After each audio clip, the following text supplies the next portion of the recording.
Good afternoon, folks. Sorry to keep you waiting a few minutes. 45 years, the United States Supreme Court has recognized the college's freedom to decide how to build diverse student bodies and to meet their responsibility of opening doors of opportunity for every single American. In case after case, including recently, just as a few years ago in 2016, the court has affirmed and reaffirmed this view, that colleges could use race not as a determinative factor for admission, but as one of the factors among many in deciding who to admit from a already qualified pool of applicants. Today, the court once again walked away from decades of precedent and as the dissent has made clear. The dissent states in today's decision, quote, rolls back decades of precedent and momentous progress, end of quote. I agree with that statement from the dissent.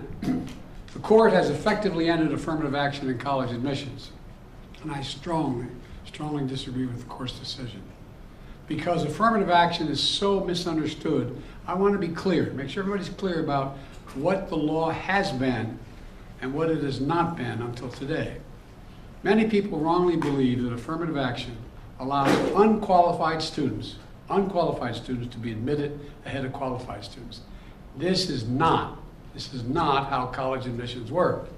Rather, colleges set out standards for admission, and every student has to meet those standards. Then and only then, after first meeting the qualifications required by the school, do colleges look at other factors in addition to their grades, such as race. The way it works in practice is this.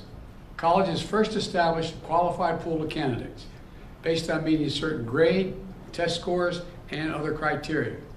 Then and only then, it is from this pool of applicants, all of whom have already met the school standards, that the class is chosen after weighing a wide range of factors, among them being race. You know, I've always believed that one of the greatest threats of America, and you're tired of hearing me say it, is our diversity. But I believe that. If you have any doubt about this, just look at the United States military. The finest fighting force in the history of the world. It's been a model of diversity. And it's not only made our nation better, stronger, but safer. I believe the same is true for our schools. I've always believed that the promise of America is big enough for everyone to succeed, and that every generation of Americans, we have benefited by opening the doors of opportunity just a little bit wider to include those who have been left behind. I believe our colleges are stronger when they are racially diverse. Our nation is stronger because we are tapping into the full range of talent in this nation. I also believe that while talent, creativity, and hard work are everywhere across this country, not equal opportunity. It is not everywhere across this country. We cannot let this decision be the last word. I want to emphasize, we cannot let this decision be the last word. While the court can render a decision, it cannot change what America stands for. America is an idea unique in the world, an idea of hope and opportunity, of possibilities, of giving everyone a fair shot, of leaving no one behind. We've never fully lived up to it, but we've never walked away from it either. We will not walk away from it now. We should never allow the country to walk away from the dream upon which it was founded. That opportunity is for everyone, not just a few. We need a new path forward, a path consistent with a law that protects diversity and expands opportunity. So today I want to offer some guidance to our nation's colleges as they review their admission systems after today's decision. Guidance that is consistent with today's decision. They should not abandon, let me say this again, they should not abandon their commitment to ensure student bodies of diverse backgrounds and experience that reflect all of America.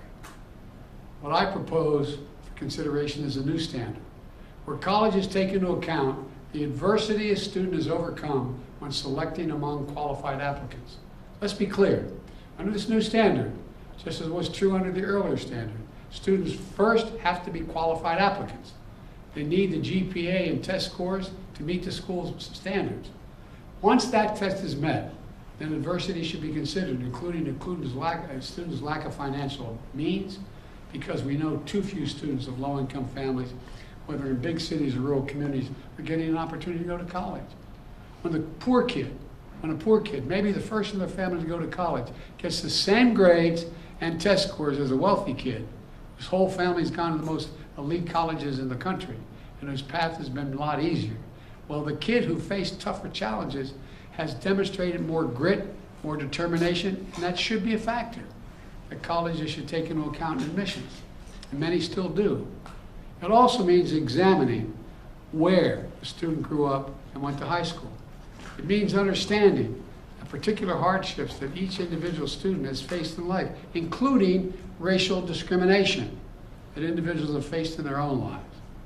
The court says, quote, "Nothing in this opinion should be construed as prohibiting universities from considering an application's discussion of how race has affected his or her life, but be it through discrimination or inspiration or otherwise," end of quote. Because the truth is, we all know it, discrimination still exists in America. Discrimination still exists in America. Discrimination still exists in America. Today's decision does not change that. It's a simple fact. If a student had to overcome adversity on their path to education, college should recognize and value that. Our nation's colleges and universities should be engines of expanding opportunity through upward mobility. But today, too often, that's not the case. The statistics, one statistic, students from the top 1% of family incomes in America are 77 times more likely to get into elite college than one from the bottom 20% of family incomes. 77% greater opportunity. Today, for too many schools, the only people who benefit from the system are the wealthy and the well-connected. The odds have been stacked against working people for much too long. We need a higher education system that works for everyone, from Appalachia to Atlanta and to far beyond. We can and must do better, and we will.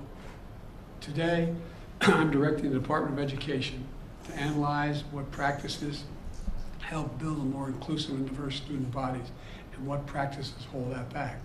Practices like legacy admissions and other systems expand privilege instead of opportunity.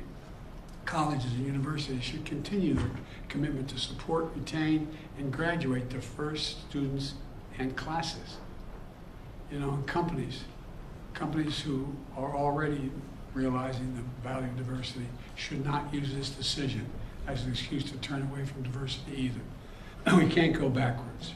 You know, I know today's court decision is a severe disappointment to so many people, including me. But we cannot let the decision be a permanent setback for the country. We need to keep an open door of opportunities. We need to remember that diversity is our strength. We have to find a way forward. We need to remember that the promise of America is big enough for everyone to succeed. You know, that's the work of my administration, and I'm always going to fight for that. And I want to thank you all. And I know you've been told I have a helicopter out there waiting to go up to do an interview in New York. I'll be talking more about this live interview. But thank you very much, and we're going to have plenty of time to talk about this. But we're not going to let this break us. President Biden, the Congressional Black Caucus said the Supreme Court has thrown into question its own legitimacy. Is this a rogue court? This is not a normal court. Should there be term limits for the justices, sir? Okay, thank you for everyone for your all indoors for the departure right now. So everyone wants to quickly take